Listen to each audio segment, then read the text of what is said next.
Nasibuk at lumapas-pasan. Apa memang ini takdir Tuhan.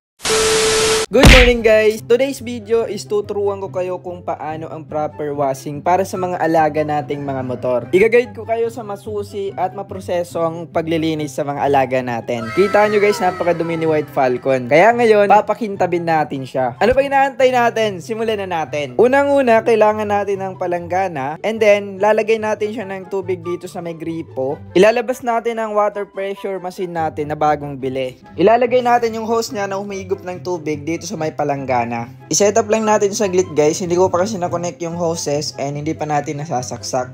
Ready na lahat and ngayon is ipupwesto natin si White Falcon kung saan maganda yung angle niya and mas madali natin siyang mapunasan and the same time maganda yung kuha ng video natin, no? Kasi mukhang malapit ng uulan. Sisimulan na natin ngayon guys and uunahin pala nating tatanggalin yung mga dumi dito sa bandang ilalim. Ayan, tatanggalin natin lahat no, may mga putik and may mga lupa na nadikit dyan para mas madali natin siyang mapunasan mamaya. Tsaka na natin isusunod yung upper part or sa mga fairing natin and dun sa head niya banda. Wala tayong papatakasin guys sa dumi, hanggang dito sa ilalim talaga is lilinisin natin yan lahat. Syempre para hindi kumupas yung mga pyesa natin. Parang sa pag-aalaga lang yan guys ng babae, kailangan talaga araw-araw natin nililinis. Syempre para ganahan tayong sakyan. Pati sa ilalim mismo, kasulok-sulukan, kailangan natin linisin yan para hindi kalawangin yung mga bakal dyan banda. Ayan, tapos na nating linisin lahat ng dumi niya and ngayon naman is kailangan naman natin ng shampoo or car shampoo.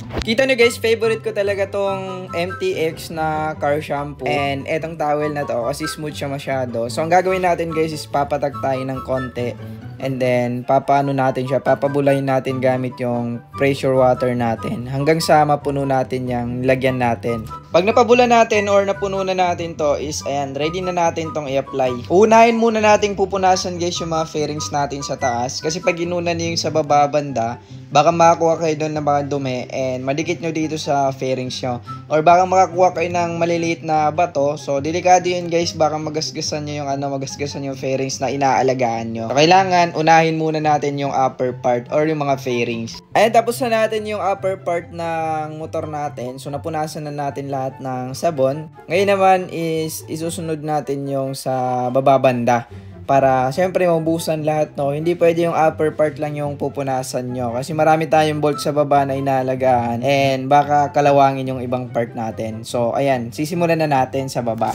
Unahin natin muna yung mga gulong natin or dito sa front wheel natin and yung fender. And bago naman guys yung pipe and then isusunod natin dyan yung suspension and yung yung mags na natin sa likod.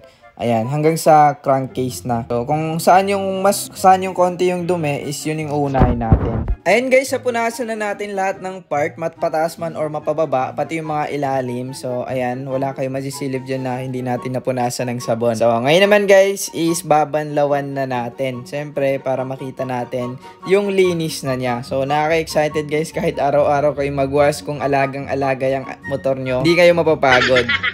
Ayan guys, mano-mano na lang yung ginawa ko dito na pagbanlaw natin kay White Falcon. Bigla ka kasi na brownout dito sa amin and hindi natin nagamit yung pressure water natin. Okay, so ayan, mano-mano na lang, at least malinis natin siya. And finally, natapos na natin, no? And hindi na natin kailangan gumamit pa ng moisturizer na pampunas. So, antayin lang natin siya guys na matuyo or matanggal yung tubig. Ayun ang advantage guys ng MTX. Maganda siya kasi hindi siya bumabakat sa fairings natin. And that's all for this video guys. Thanks for watching. And sana meron kayong natutunan sa video natin na to ngayong araw. Syempre bago tayo aalis, bibigyan ko muna kayo ng isang montage. Nasibuk at lumapas-pasan.